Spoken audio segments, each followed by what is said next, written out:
নারী পুরুষ তো আপনারা জানেন যে অলমোস্ট 50-50 এই দেশে, কিন্তু ভোটার লিস্ট দেখলে আপনারা একটু সারপ্রাইজ টু সি দ্যাট প্রায় অ্যাবাউট মোর দেন 3 মিলিয়ন, 30 লক্ষের বেশি ডিফারেন্স, নারী ভোটার কম।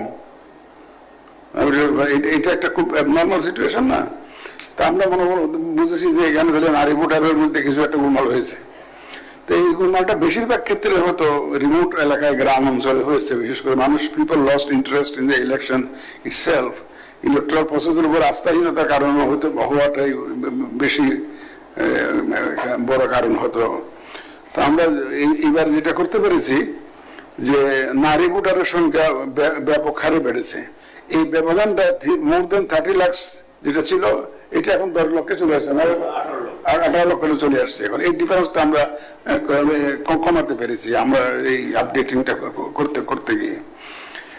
আর একটা জিনিস যে আমরা লক্ষ্য করেছি এই যে আপডেটিং এর প্রসেসে, যে অ্যাকচুয়ালি নারী ভোটাররা specially in the remote area they lost interest. যে এরা বলছে ভোট দিয়ে ভোটার হয়ে কি হবে, আমি তো ভোট দিলেও যা, না দিলেও তা, আর ভোট কেন্দ্রে যাই আসার তো পারবো কিনা, যাওয়ার আগে হয়তো somebody will cast my vote, এই ধরনের একটা ফিলিংস মানুষের মধ্যে কাজ করেছে। তো যার ফলে হয়তো অনেকে ভোটার হয় নাই।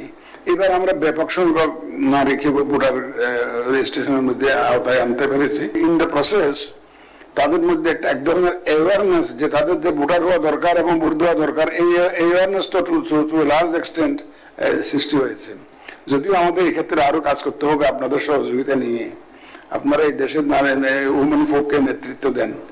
আমরা চাই যে এটা জেন্ডার ফ্রেন্ডলি ইলেকশন চাই আমরা, ফ্রি ফেয়ার এন্ড ক্রেডিবল। যেমন এর সাথে আমি একটা অ্যাড করবো, যেটা জেন্ডার ফ্রেন্ডলি ইলেকশন, এটা আমি আমার তরফ থেকে অ্যাড করলাম আজকে। ভোটের যে রেজিস্ট্রেশন প্রসেসটা আমরা অনলাইন করে দেবো মোবাইলে, যাতে বিদেশে থেকে from any country anywhere in the country তারা যাতে রেজিস্ট্রেশনটা করে দিতে পারে যে আমি পোস্টাল ব্যালটে ভোট দিতে চাই।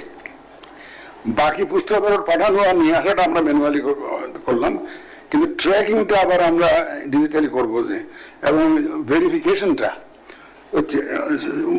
চেহারা আর ছবি এই যে ইত্যাদি এগুলা কিন্তু আমরা ডিজিটালি করবো ভেরিফিকেশন, যাতে কোনো জালিয়াতি না হতে পারে।